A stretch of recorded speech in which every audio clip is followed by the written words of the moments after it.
ગુજરાત રાજ્ય માધ્યમિક અને ઉચ્ચતર માધ્યમિક શિક્ષણ બોર્ડ દ્વારા માર્ચ 2017 દ્વારા લેવાયેલ ધોરણ 12 સામાન્ય પ્રવાહનું પરિણામ જાહેર થતાં બોર્ડનું પરિણામ 56.82% આવ્યું છે, તો ભરૂચ જિલ્લાનું પરિણામ 59.21% પરિણામ આવ્યું છે.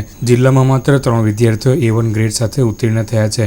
ધોરણ 10 SSCનું પરિણામ જાહેર થયાના બીજા દિવસે ધોરણ 12 સામાન્ય પ્રવાહનું પરિણામ બોર્ડની વેબસાઇટ પર જાહેર થયું હતું, જેના પગલે વહેલી સવારથી જ વિદ્યાર્થીઓમાં ઉત્તેજના જોવા મળતી હતી અને સવારના 8-10 વાગતા તો ધોરણ 12 સામાન્ય પ્રવાહનું પરિણામ લગભગ તમામ સુધી પહોંચી જવા પામ્યું હતું.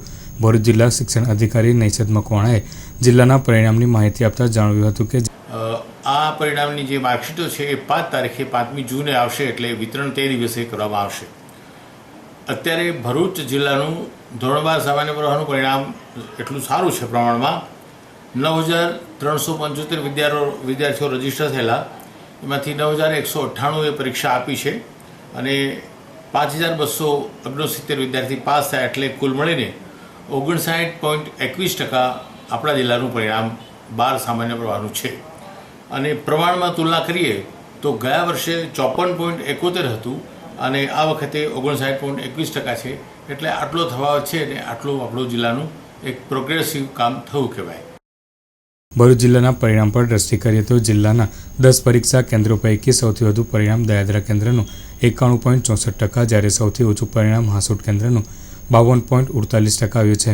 જિલ્લાના અન્ય પરીક્ષા કેન્દ્રમાં ભરૂચનું 67.22%, અંકલેશ્વરનું 64.75%, નેત્રંગનું 61.02%, વાલિયાનું 64.53%, જાડેશ્વરનું 76.56%, ઝઘડિયાનું 61.79%, જંબુસરનું 59.30% અને આમોદનું 52.82% પરિણામ આવ્યું છે.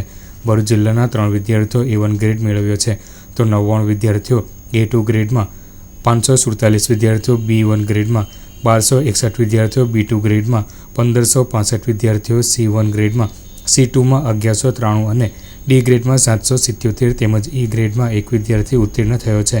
પરિણામના પગલે શાળાઓ અને પરિવારજનોમાં કાંઈ ખુશી કાંઈ ગમ જેવો માહોલ જોવા મળતો હતો.